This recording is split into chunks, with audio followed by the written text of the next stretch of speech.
Hello everyone, welcome to my YouTube channel let's study साथ साथ। तो जैसा कि आपको पता है, इस चैनल पर अभी DSSB TGT के सिलेबस को ध्यान में रखते हुए MCQs की सीरीज चल रही है और इसमें हम कॉन्सेप्ट भी पढ़ते हैं और साथ ही साथ उसके MCQs भी देखते हैं। अभी इससे पहले वाले पार्ट में मैंने HLB डेरोजियो, ठीक है, इनकी बेसिक इंफॉर्मेशन दी थी, साथ ही साथ इनसे रिलेटेड, इनके वर्क से रिलेटेड, इनकी लाइफ से रिलेटेड जो इम्पोर्टेंट MCQs थे वो हमने प्रैक्टिस किए थे। ठीक है, आज वाले पार्ट में जैसा कि सिलेबस में मेंशन है, इनकी दो स्पेशल पोएम्स के बारे में मेंशन है। पोएम कौन कौन सी हैं? द ऑर्फन गर्ल और नेक्स्ट है फ्रीडम टू स्लेव। तो इन दोनों पोएम्स के बारे में आज हम पढ़ने वाले हैं, साथ ही साथ इनके कुछ MCQs भी देखेंगे। ठीक है, बहुत ही सिंपल सी पोएम है, छोटी सी पोएम्स है। ठीक है, तो इनको देखेंगे आज हम। HLB डेरोजियो द्वारा लिखी गई हैं। ठीक है, देखिए पहले है the orphan girl written by HLB Derozio. तो सबसे पहले यहाँ पर ही आपको कुछ चीजें रिवाइज कर लेते हैं, जैसे कि HLB डेरोजियो, इनका नेम अगर कंप्लीट नेम पूछ लिया जाए तो कंप्लीट नेम क्या है? Henry Louis Vivian Derozio. ठीक है, तो नेम भी ध्यान रखना है। H4 है हेनरी, ठीक है, L4 है लुइस, ठीक है, और V4 वाइबियन एंड डेरोजियो। ठीक है, तो ये कंप्लीट नाम है। इनका जन्म कब होता है? तो इनका जन्म होता है 8 अप्रैल 1809 में। ठीक है, और इनकी मृत्यु 26 दिसंबर 1831। ठीक है, इनका लाइफ स्पैन बहुत छोटा सा ही है। ठीक है, 22 साल, मात्र 22 साल की उम्र में इनकी मृत्यु हो जाती है। ठीक है, और इनके इम्पोर्टेंट वर्क्स के बारे में हमने कल चर्चा की थी। इन्होंने बहुत सारे पोइटिक कलेक्शंस लिखे हैं HLB डेरोजियो ने, जिनमें इन पोएम्स को भी इंक्लूड किया गया। ठीक है, सबसे पहले हम बात कर रहे हैं द ऑर्फन गर्ल। तो देखिए, पहले हम इसका बेसिक इंट्रोडक्शन देखते हैं। The poem the orphan girl by Henry Louis Vivian Derozio is about a young girl whose father died in a war and the mother died in the sorrow of her husband। देखिए, यहाँ पे एक अनाथ लड़की की story है इस poem में, और जिसके पिताजी की मृत्यु एक युद्ध के दौरान हो जाती है। ठीक है, और उनकी माताजी की मृत्यु, उनके पिताजी के दुख में ही उनकी माताजी की भी मृत्यु हो जाती है। She is left orphan and the poet is concerned about her future in the cruel world। और यहाँ पे क्या हो रहा है कि जैसे कि वो अकेली पड़ गई है, ठीक है, वो एक ऑर्फन है। अब इस समय पर क्या है कि पोएट जो है वो कंसर्न दिखाते हुए इस पोएम को लिखते हैं। एक सिंपैथेटिक वे में इस पोएम को लिखा गया है कि किस तरीके से उसका फ्यूचर रहने वाला है लड़की का इस क्रूअल वर्ल्ड में, इस निर्दयी संसार में। द पोएम कंसिस्ट, अगर इस पोएम की फॉर्म्स की बात करें तो पोएम में केवल 2 ही मेन स्टेंजाज है।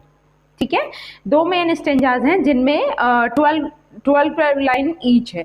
मतलब एक स्टेंजा में तो 12 लाइन है एंड सेकेंड स्टेंजा में इसमें 14 लाइन है। ठीक है, आप पोएम को देखोगे तो उसमें इस तरीके से दिया हुआ है टेक्स्ट जब देखोगे।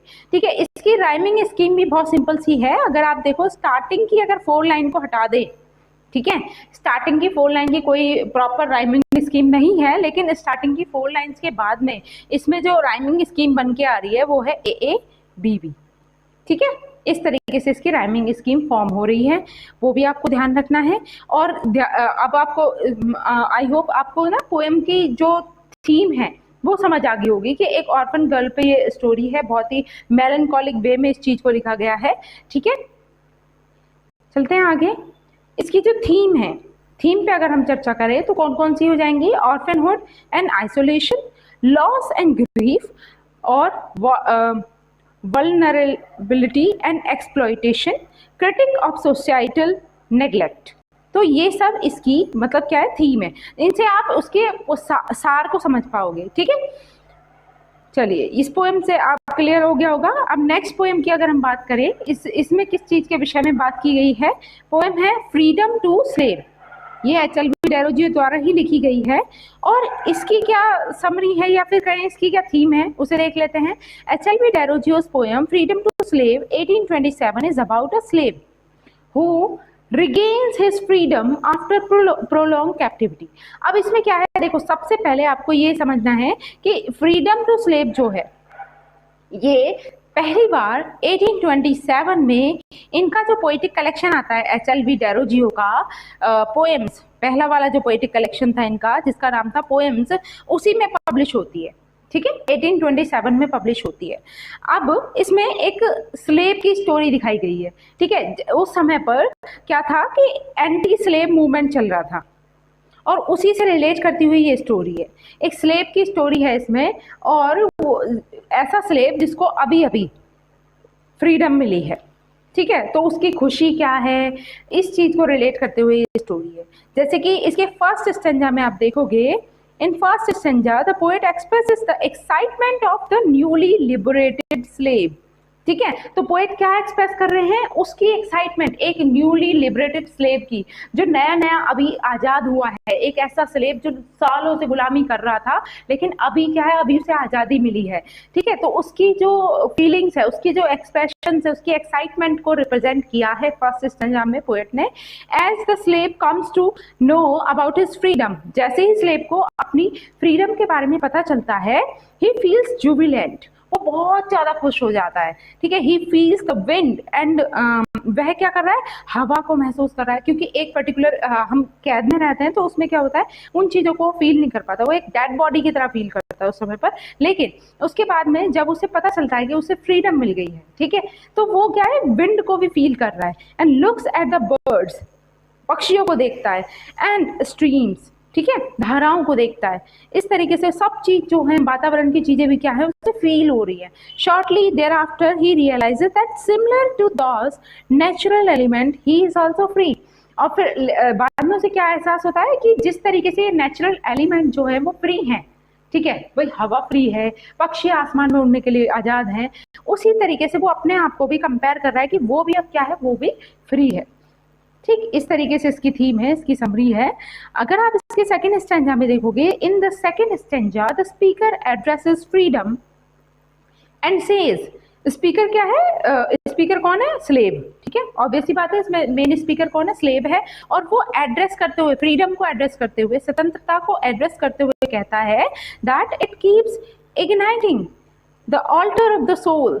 मतलब उसे ऐसा महसूस हो रहा है कि जो उसकी आत्मा एक डेड बॉडी के समान पड़ी हुई थी ना, उसका ऑल्टरकेशन हो गया है। ठीक है, उसे एक पुनर्जन्म मिल गया है। ठीक है, patriot and brave man are ready to sacrifice their lives for liberty. और क्या होता है, जो देशभक्त होते हैं, ठीक है, जो बहादुर व्यक्ति होते हैं, उनके बारे में कह रहा है कि वो क्या अपनी फ्रीडम को पाने के लिए, अपने देश की आज़ादी के लिए क्या करते हैं, वो अपने जीवन को सैक्रिफाइस कर देते हैं। He also praises the benignant man who gives freedom to the slave for the sake of the slave's freedom। और वो साथ ही साथ बेनिजेंट मैन जो हैं, मतलब साथी लोग जो होते हैं, जो दूसरों की गुलामी को दूर करने के लिए मतलब खुद गुलाम बन जाते हैं, ऐसे लोगों को भी वो क्या है, वो प्रेज कर रहा है। ठीक है, चलिए, तो ये इसकी थीम थी, ये इसकी स्टोरी है इस तरीके से, फ्रीडम टू स्लेव की। अब इसमें सबसे मेन चीज क्या है, तो इसमें ना स्टार्टिंग में एक एपिग्राफ दिया हुआ है। जब पोएम की शुरुआत होती है तो स्टार्टिंग में ये लाइन आती है, ठीक है, ये एपिग्राफ है। As the slave departs the man returns. ये कहावत भी बोल सकते हैं, कोट भी बोल सकते हो। तो ये कहाँ से ली गई है, ये इंपॉर्टेंट है, ये क्वेश्चन बन सकता है। तो ये कैम्पबेल के द्वारा लिखा गया था। कैम्पबेल ने अपने work the pleasure of hope में इसको लिखा था और वहीं से ये लाइन ली गई है। ठीक है, तो ये चीज ध्यान रखनी है। आई होप आपको दोनों पोएम्स क्लियर हो गई होंगी। बहुत छोटी छोटी सी पोएम्स है और उनकी मैंने थीम और जो मेन जिस्ट है वो आपको बताया। अब हम इसके कुछ एमसीक्यूज को देखेंगे। ठीक है, तो पहले द ऑर्फन गर्ल से ये कुछ एमसीक्यूज है, उसके बाद फ्रीडम टू स्लेव से हैं। ठीक है, पहला question, what is the poem central theme. तो यहाँ पे कौन सी पोएम की बात हो रही है, तो ध्यान रखना है, यहाँ पे जो बात हो रही है वो हो रही है द ऑर्फन गर्ल की, द ऑर्फन गर्ल। ठीक है, इस पोएम की मेन थीम क्या है, ऑप्शन है beauty of nature, joy of childhood, sorrow of orphanhood, power of love. तो सिंपल सिंपल से क्वेश्चंस हैं, बहुत ही सिंपल वे में आप आंसर कर पाओगे, सोरो ऑफ ऑर्फनहुड।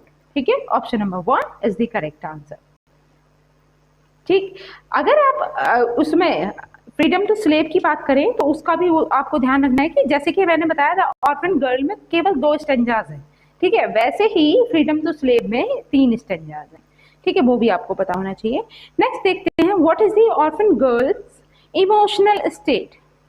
तो ऑर्फन गर्ल की क्या इमोशनल स्टेट है? Happy and carefree, no, sad and lonely, angry and rebellious, या फिर फियरफुल एंड एंग्जियस। तो यहाँ पर जो राइट आंसर है वो है सैड एंड लॉनली, ठीक है, option number B is the correct answer. Moving to the next question. Next is what is the speaker's tone about the orphan girl. तो ऑर्फन गर्ल को लेकर स्पीकर की कैसी टोन है? इंडिफरेंट है, sympathetic है, क्रिटिकल है, एंग्री है। तो ऑप्शंस को आप एलिमिनेट करके भी आंसर कर सकते हो। इंडिफरेंट भी नहीं है, क्रिटिकल भी नहीं है, वो क्रिटिसाइज नहीं कर रहे हैं, ना ही एंग्री टोन। कैसी टोन है? सिंपैथेटिक। वो सोच रहे हैं कि इस बेचारी लड़की का, इस अनाथ लड़की का अब इस क्रूअल वर्ल्ड में क्या होगा, ये किस तरीके से अपना जीवन व्यतीत करेगी अकेले, ठीक है, तो इस चीज से रिलेट करती हुई स्टोरी है। नेक्स्ट है, what is the poems form. इस पोम की फॉर्म क्या है? सोनेट है, ये बैलेड है, ओड है, या फ्री वर्स है? तो इसकी जो फॉर्म है वो क्या है? इट इज अ बैलेड, ठीक है। Moving to the next question. Next is what is the rhyming word scheme of the poem. तो राइमिंग स्कीम क्या है पोएम की? जैसा कि मैंने बताया था स्टार्टिंग में, देखो टोटल पोएम में कंप्लीट राइमिंग स्कीम नहीं है। स्टार्टिंग में अगर आप 4 लाइन्स हटा दो तब उसके बाद शुरू होती है, तो आप देखोगे राइमिंग जो बन रही है वो ए बी बी की बन रही है, ठीक है, option number B is the correct answer. Moving to the next question. Next is what is the metaphor used to describe the orphan girl's eyes. तो ऑर्फन गर्ल की जो आंखें हैं उनको कौन से मेटाफर से रिप्रेजेंट किया गया है, कैसे डिस्क्राइब किया गया है, कि कौन सा मेटाफर का यूज करते हुए डिस्क्राइब किया गया है ऑर्फन गर्ल की आईज को? स्टार्स, मून, सन या cloud? Yes, stars, option number A is the correct answer. Stars से उसका कंपैरिजन किया गया है, मेटाफर के रूप में स्टार को यूज किया गया है। What is the effect of the orphan girl's parents death. तो क्या इफेक्ट पड़ता है? She becomes happy and carefree, no, she becomes sad and lonely, she becomes angry and rebellious. तो यहाँ पे जो राइट आंसर है वो यही होगा, option number B is the correct answer. Next is what is the poem's message about society's treatment of orphan. तो यहाँ पे एक ट्रू पिक्चर रिप्रेजेंट की गई है सोसाइटी की, कि अनाथों के प्रति समाज का क्या रवैया रहता है, समाज किस तरीके का व्यवहार करता है, उस चीज को यहाँ पे रिप्रेजेंट किया गया है। तो यहाँ पे पूछा जा रहा है कि सोसाइटी का क्या ट्रीटमेंट है ऑर्फन्स को लेकर। Society is kind and generous to orphans, society is indifferent to orphans, society is cruel and heartless to orphans, society is responsible for the plight of orphans. Yes, right answer है according to the poem, ठीक है, ध्यान रखना है, society is cruel and heartless to orphan. Option number C is the correct answer. Moving to the next question. Next is what is the overall mood of the poem. इस pome का overall mood कैसा है, mood कैसा है? Melancholic है, hopeful है, angry है, या फियरफुल है? Yes, right answer है melancholic. Okay, option number A is the correct answer. Next is how many stanzas are there in the poem The Orphan Girl. तो ये भी हम देख चुके हैं, The Orphan Girl में कितने, इस पोएम में कितने stanzas हैं? तो there are 2 stanzas only, ठीक है। Next is what is the central theme of the poem. अभी देखिए यहाँ से फ्रीडम टू स्लेव जो पोएम है उससे रिलेट करती हुई सेंट्रल थीम पूछी गई है। कौन सी पोएम की बात हो रही है? फ्रीडम टू स्लेव, ठीक है, फ्रीडम टू स्लेव, इससे रिलेट करते हुए है ये स्लेव। अभी देख लेते हैं love and relationship, liberty and operation, nature and beauty, life and death. तो हमने जैसे कि थीम देखी थी उस, तो क्या थी इसकी थीम? फ्रीडम टू स्लेव की लिबर्टी एंड ऑपरेशन, ठीक है। Next is what is the poets attitude towards freedom. तो फ्रीडम के प्रति पोएट का क्या एटीट्यूड है? इंडिफरेंट है, सेलिब्रेटरी है, क्रिटिकल है या फियरफुल है? तो वो क्या कर रहा है, बहुत ज्यादा एक्साइटेड हो गया है, सेलिब्रेट कर रहा है इस चीज को, ठीक है। तो उसका जो फ्रीडम के प्रति एटीट्यूड है वो कैसा है, celebratory. Option number B is the correct answer. Next is what is the metaphor used to describe freedom in the first stanza? First stanza में फ्रीडम को डिस्क्राइब करने के लिए कौन से मेटाफर का यूज किया गया है? अ ट्रेजर, मतलब एक खजाना है, a gift, a voice, a music. हालांकि इसमें सारी ही चीजें हो सकती हैं। फ्रीडम को आप कौन से मेटाफर से रिप्रेजेंट करो, गिफ्ट से भी, वॉइस से भी, म्यूजिक से भी, लेकिन मोस्ट सुटेबल जो है पोएम के अकॉर्डिंग अगर आप देखो तो अ ट्रेजर, ठीक है। तो फ्रीडम का मेटाफर क्या बताया गया है, एक ट्रेजर, एक खजाना, ठीक है। Moving to the next question. Next is when was the poem freedom to slave published? ये पोएम कब पब्लिश होती है? तो इसके बारे में भी हम डिस्कस कर चुके हैं। 1827 में ये पोएम्स नाम का एक पोएटिक कलेक्शन आता है, उसी के अंदर ये पोएम पब्लिश होती है। Next is what is the poet's desire to the third stanza? इसमें मतलब इसका जो थर्ड स्टेंजा है उसमें पोएट की क्या डिजायर है? पोएट मान लीजिए, या इसका स्पीकर मान लीजिए, इसका स्पीकर कौन है इस पोएम में? तो वो है स्लेव, ठीक है। तो उसकी क्या डिजायर है? To lose freedom, to gain freedom, to ignore freedom या टू फियर फ्रीडम। तो ऑब्वियस ही बात है, वो क्या चाहता है, वो फ्रीडम को गेन करना चाहता है। Option number B is the correct answer. Next is what is the effect of the poet's use of simile in the line a heavy chain that binds my soul to steel? तो बताइए simile जो use हुई है इस line में उसका क्या effect है? A heavy chain that binds my soul to steel. It creates a sense of lightness. It creates a sense of happiness. It creates a sense of freedom. It creates a sense of joy. ये complete line आप देखोगे ना, उसमें आप पाओगे कि simile का इसमें एज या लाइक का यूज किया गया है, ठीक है। यहाँ पर इनकम्प्लीट है ये लाइन। तो बेसिकली इसका जो सार निकल के आ रहा है वो क्या है? It creates a sense of heaviness, ठीक है। Option number B is the correct answer. A heavy chain that binds my soul to steel, ठीक है। तो किस चीज को बताया गया है? ये जो गुलामी है, ठीक है, ये जो स्लेवरी है वो क्या है? एक हैवी चेन की तरह है जिसने मेरे सोल को क्या है, बांध रखा है एक स्टील की तरह, स्टील की चेन से, ठीक है। तो option number B is the correct answer. Next is What is the poet's attitude toward oppressions? Oppress करना होता है, ठीक है। तो पोएट का क्या एटीट्यूड है ऑप्रेशन के लिए? Indifferent, critical, celebratory, fearful. तो क्या है? क्रिटिसाइज कर रहा है वो उस चीज को, क्रिटिकल है, ठीक है। Option number B is the correct answer, critical. Next is what is the central idea of the poem's structure? इस पोएम का ओवरऑल जो स्ट्रक्चर है उसका क्या सेंट्रल आइडिया है? The contrast freedom and oppression, to compare freedom and oppression, to emphasise the importance of freedom, to downplay the importance of freedom.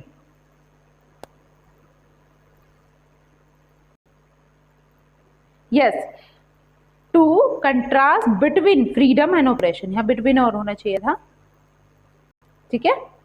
Next is Who wrote the epigraph? Epigraphy नहीं है, epigraph of the poem freedom to slave. किसने wrote किया है, किसने लिखा है epigraph जो है, या फिर कहाँ से लिया गया है, ठीक है, किसके वर्क से लिया गया है एपिग्राफ?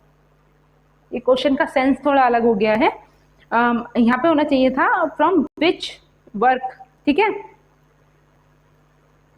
किसके वर्क से ये लिया गया है? From whose work this epigraph has been taken from whose work?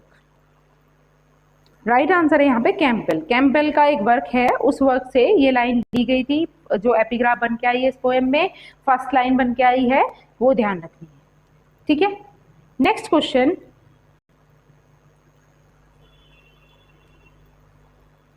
The epigraph of the poem freedom to slave was taken from which poem of Campbell. देखिए कैम्पबेल के कौन से वर्क से यह एपिग्राफ लिया गया था freedom to slave? Pleasure of hope, sunlight of hope, darkness of hope या फिर रे ऑफ होप। तो फ्रीडम टू स्लेव में जो एपिग्राफ लिया गया है वो कैम्पबेल के कौन से वर्क से लिया गया है? The pleasure of hope. ठीक है, the pleasure of hope. Option number A is the correct answer. Next is what is the complete title of the poem freedom to slave? इसका कंप्लीट टाइटल क्या है? The joy of freedom, freedom to slave, the joy of liberation, freedom to the slave, the struggle for independence, freedom to slave या फिर the beauty of nature, freedom to slave. तो इसका जो complete title आप देखोगे वो है the joy of liberation, freedom to slave. Option number B is the correct answer. Next is who is the speaker in the poem freedom to slave? इसमें main speaker कौन है? तो उसके बारे में भी हम डिस्कस करते आ रहे हैं। अ slave who longs for freedom, a free man who fears slavery, a patriot who fights for independence, a philosopher who contemplates freedom. What should be the right answer? Yes, a slave who longs for freedom. Option number A is the correct answer. ठीक है, ये speaker है। तो इतने आज के लिए हम इतना ही रखेंगे। आई होप मेरी ये वीडियो आपको अच्छी लगी होगी, और अगर वीडियो अच्छी लगी है तो आपको उसको लाइक करना है, शेयर करना है, और चैनल को अभी तक सब्सक्राइब नहीं किया है तो please do subscribe my channel. और इसी तरीके की अमेजिंग वीडियो आती रहेंगी, और इससे आगे के जो राइटर्स सिलेबस में मेंशन है उसके इंपॉर्टेंट MCQs को हम करेंगे नेक्स्ट वीडियो में। ठीक है, मिलते हैं नेक्स्ट वीडियो में। तब तक के लिए thanks for watching, keep learning and keep supporting me. Thank you.